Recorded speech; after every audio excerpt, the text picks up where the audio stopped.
Are you curious about what's happening in the Spokane real estate market?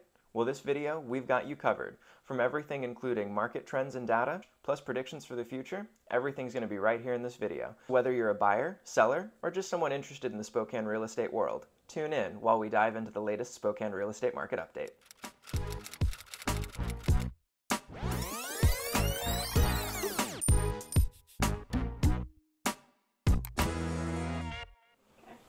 Before we begin, welcome to our channel, Living in Spokane, where we'll give you the ultimate guide to all things Spokane.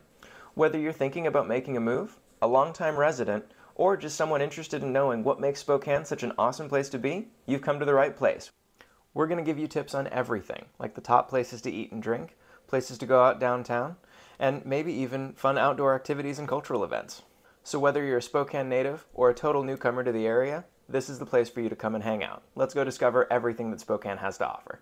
My name's Hunter McKay, and I'm a second-generation real estate broker, 7 years licensed in the business, and I moved here 18 years ago from Las Vegas. So I feel like I'm a pretty good authority on what it's like to both be a newcomer in Spokane and be a longtime resident. But anyway, enough about me. Let's talk about the market. I'm not going to bore you with a bunch of statistics. I'm going to keep it pretty simple, that way anyone watching can understand. I've got here a couple of data points that we are going to keep track of, and these are things that you generally want to know if you're looking at any market, not just the Spokane market. So I like to look at new listings, sold listings, days on market, and average sales price. Of course, we're working with past data, so it's not today's data, but we are going to look at the last 90 days and the last 6 months. So we've got August 2022 to January of 2023, and that's going to give us a good 6-month window to work with. When we look at new listings in August, we had 907. In January, we were down to 520 new listings that month. So just about under 400 less listings available. So that's less inventory for people to pick through. We also go to sold category. We had 669 in August, and then we only had 294 in January. So again, a pretty sizable drop in sold categories. But that makes sense because we had less homes on the market in the new category, so that sold category is going to drop in response to that as well. The days on market is another big one because that's important for buyers and sellers. It's how long is your home sitting on the market, and on the buy side, how long do you have to negotiate and look at other homes?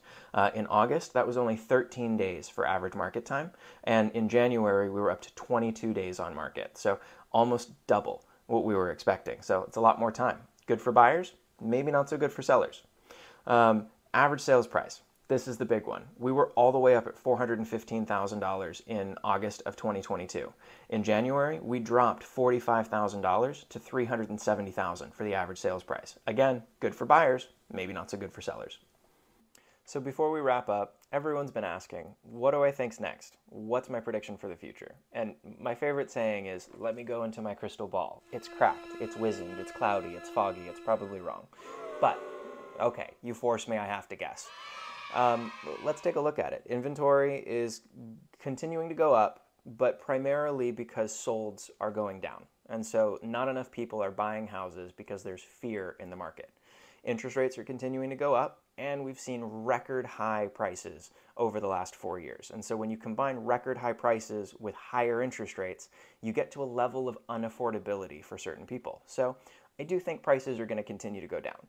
I don't think they're going to go down tremendously, and I think that any drop in price is probably going to be supported by a rise in interest rates. And so it's not like the buying landscape is going to get better.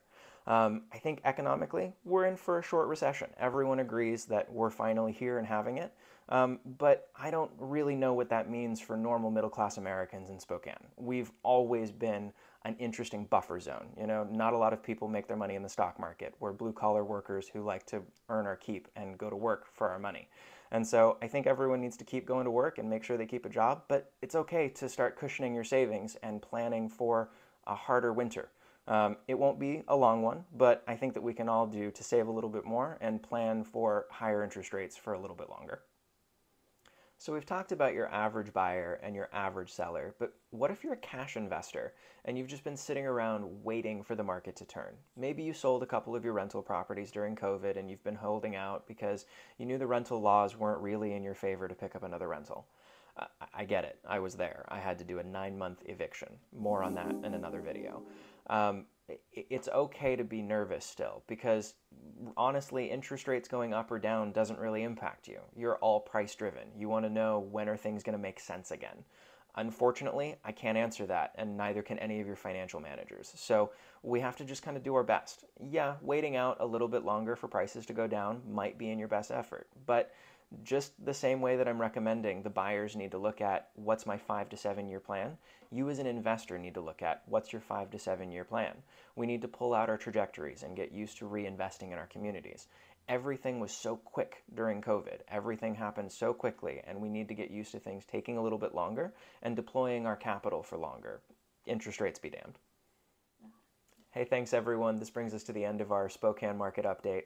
If you've enjoyed everything, hit the like button down below, leave a comment or a question, and all my contact information is available to you. So if you need anything, don't hesitate to reach out. I'm really more than happy to help.